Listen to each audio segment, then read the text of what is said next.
Welcome back to the Blackletter Podcast. We set out to create an entertaining and exciting podcast about law and business. Blackletter, the name, comes from the Gothic typeset. Over time, Blackletter became the only font that English law books were printed in. It made it harder for kind of the common person to understand what the English law books said. Blackletter came to represent something that was law, that was set in stone, that was sort of old and a well-settled fundamental principle of law. We're here to demystify black-letter law. We're here to demystify things that happen in business and law and where those two meet. And I hope you have fun listening. Welcome back to another episode of the Blackletter Podcast. I've got Sharon Heaton, the founder of sbLiftOff, and Wright Lewis, my law partner at Dunlap Bennett Ludwig, an M&A attorney, with me this week. This week, I'd like to kick it off, guys, with a little bit about, Wright, what you do as an M&A lawyer, helping get businesses sold or get them ready for sale, and what Sharon does with valuation and getting businesses prepared for the sale emotionally and financially and all of that happy stuff. How do you guys work together? How do you work with, and actually, let me rephrase that. I'm going to put more questions, and you guys maybe will dialogue a little. We'll do coffee talk, whatever it is. But how do you work with the client? How do you work with Wright? And Wright, how do you work with the client? And how do you work with Sharon? How does that three-way thing work? Because you've got confidentiality things. Who hires who? What pieces does your stuff overlap? We can get into it, but that's my thought for this week. That's what I'm curious about.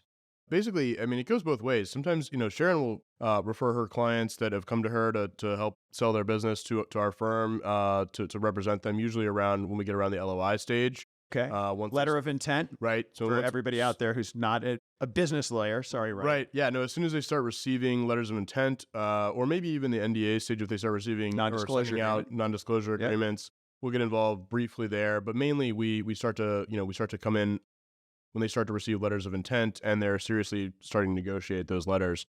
On the other hand, sometimes we'll have clients come to us, or they'll be telling us, look, I'm getting up to the age where I'm ready to focus on something else, or I want to, spend more time with my family, and I've been running this business, and what can I do? And at that point, we'll discuss things like estate planning for them, and some of the high level things they can do, maybe to grow their business or give equity to senior level employees to sort of step up and take over, and sort of, I know one of the major things that Sharon points out in her book, and has said for many years working with her, is that, oddly enough, making yourself redundant or not important to your business significantly increases the value. So we try to help get them to the place where the business is saleable and from a legal perspective.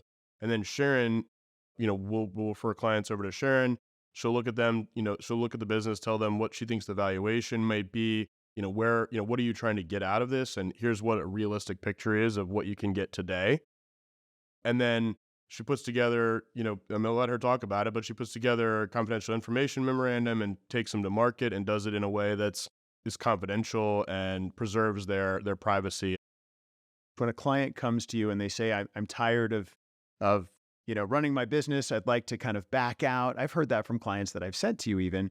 What is the first thing they need to do? What is the first piece of information you need? I mean, I think I know, because the first thing that I ask them is, what's your company worth?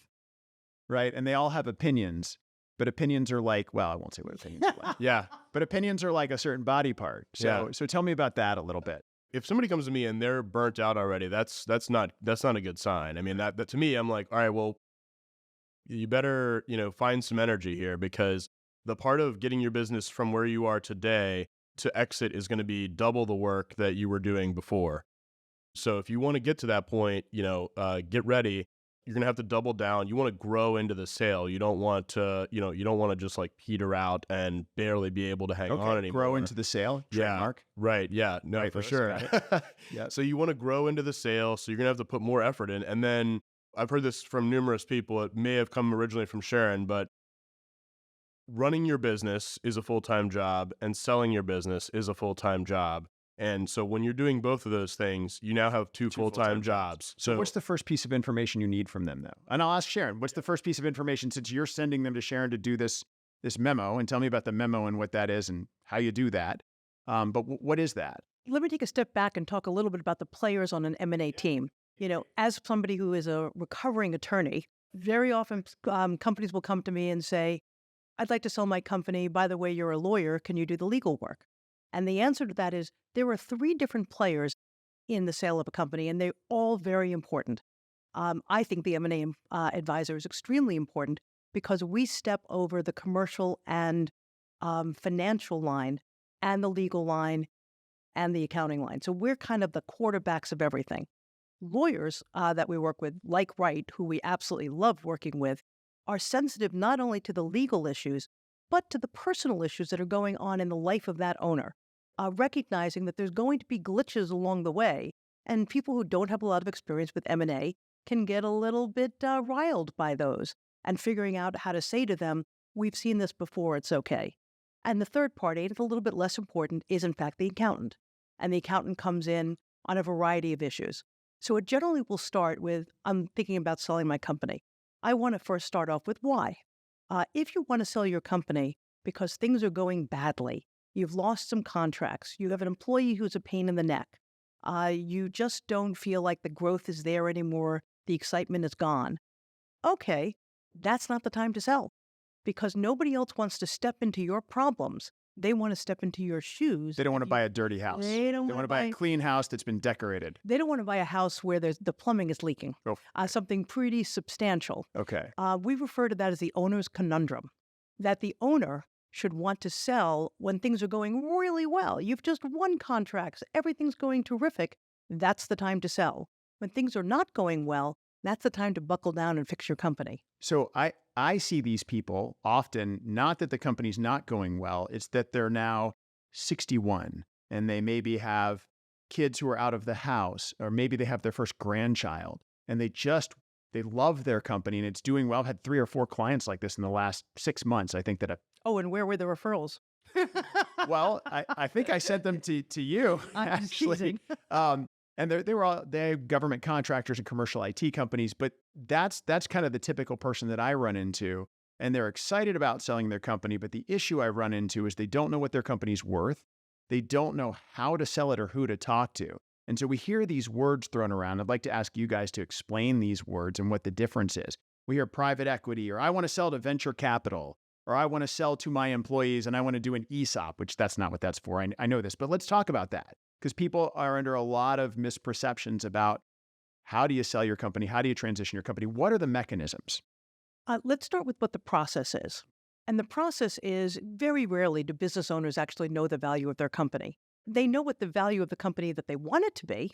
They often went golfing with their friend who said, hey, I got a 5 times multiple, and said, well, my company's better than his company, so I clearly need a 6.5 times multiple.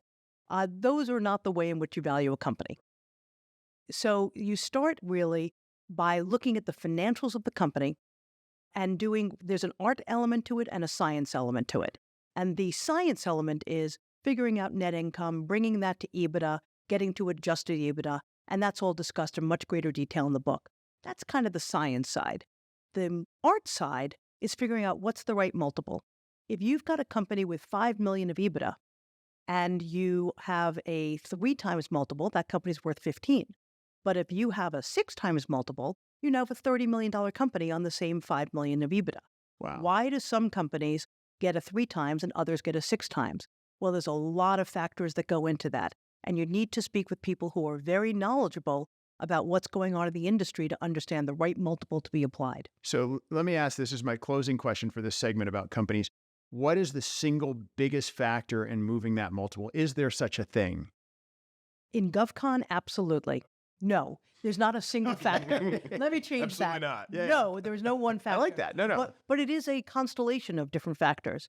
It is the company growing or shrinking? What kind of work do they do? What's their margins? How much backlog do they have? Do they have a decent pipeline? How important are the owners? We have a chart, and I think we've actually put it in the book. Oh, great. Of what are the factors to look at in determining a valuation of a company. And, it doesn't say, if you're here, you're going to get this, but there's at least 15 that you have to look at and then balance them out.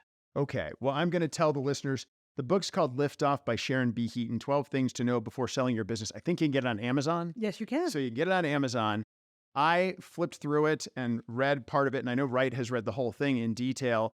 And some of the things I've read about are very exciting and interesting. And I've been doing law for 20-something years. So I highly recommend it. When we bring Sharon back next time, we're going to get her 3 major pieces of advice for anyone looking to sell or buy or do whatever with their business. I like to talk about buying. I don't know that we have the time. Maybe we'll talk offline.